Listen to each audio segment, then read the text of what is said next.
Okay, so your phone is getting old, it's slow, the battery dies quickly, and it's really frustrating. Before you ask your parents for a new one, try these steps. You can often revive it for a few more months. First, the easiest step, clean up your photos and videos. Go through your gallery and delete all the old screenshots, blurry pictures, and videos you don't need. These files take up a huge amount of space. When your phone's storage is full, it becomes very slow. So this is like giving it more room to breathe. Next, let's talk about apps. Many apps run in the background, which means they use your battery and memory even when you're not using them.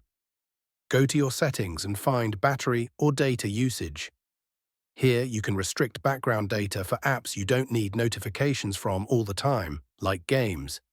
This can save a lot of power. Another great trick is to clear the cache. The cache is temporary data that helps apps load faster, but sometimes it gets too big and causes problems.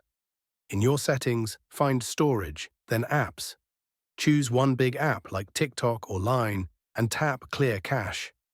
Don't worry, this won't delete your login or your personal information. It just cleans out the junk.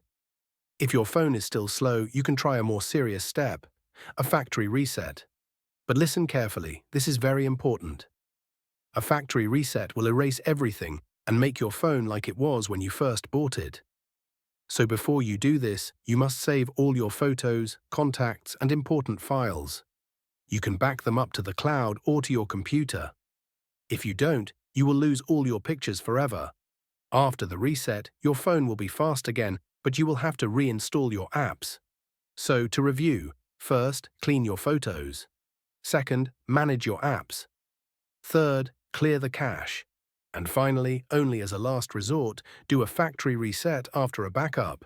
It's a bit of work, but it can save you money and make your phone useful again.